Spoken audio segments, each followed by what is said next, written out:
रौनक क्रांतिकारी जय भीम. मित्रांनो, आपल्या समाजातील नवतरुणी पल्लवीताई मोरे यांची जी हत्या अत्यंत निर्गुणपणे झालेली आहे. गोरेगाव या ठिकाणी लोणारेच्या चौकामध्ये जे एक लॉज आहे, त्या लॉजमध्ये अनिश मालदार नावाचा त्याच्यावर आरोप आहे. त्याने त्या ठिकाणी लॉजमध्ये रूम बुक केली. तिथं तो सकाळी 10 वाजल्यापासून पूर्ण रात्रभर त्या ठिकाणी होता, परंतु त्याची कुठली एंट्री नव्हती. त्याच्या तिथे सीसीटीव्ही कॅमेरे नव्हते आणि अनधिकृत लॉजमुळे या ठिकाणी आमच्या एका लेकीचा जीव गेलेला आहे. त्याने आमच्या दीदीला फोनवर धमकी दिली की तू ये, नाहीतर मी रेल्वे खाली आत्महत्या करेल. आणि त्याने ते व्हिडिओ कॉलमध्ये दाखवलं रेल्वे ट्रॅक. म्हणून आमची लेक त्यांना भेटायला गेली. ती भेटायला गेल्यानंतर त्याने अशा प्रकारे तिची हत्या केली. त्या हत्येचा आम्ही या ठिकाणी निंदा करतो, परंतु या महाराष्ट्रातील रायगडमधली पोलीस झोपलेली आहे का? कारण आरोपींना कायद्याचा धाक राहिलेला नाही आहे. एकतर त्या अनधिकृत लॉजवरती आधीच कारवाई झाली असती तर आज ही घटना घडलीच नसती.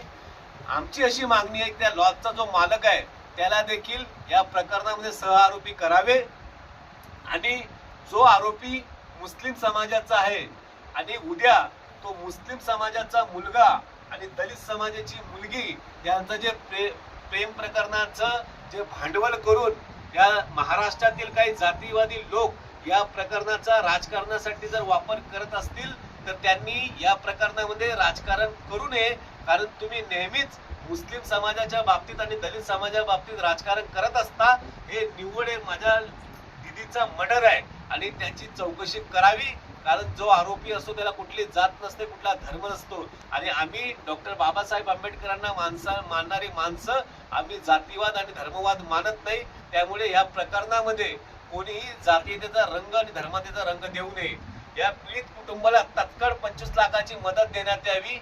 कारण हा जो गुन्हा आहे हा प्रशासनाच्या हलगर्जीपणामुळे झालेला आहे. म्हणून प्रशासनाने 25 लाख रुपयाची तात्काळ मदत द्यावी. या परिवाराला सरकारी एकाला नोकरी देण्यात यावी आणि यांचं पुनर्वसन करावं. ही आमची भीमराज सेनेची इथल्या सर्वपक्षीय सामाजिक संघटनेचे लोक यांची आमची मागणी आहे.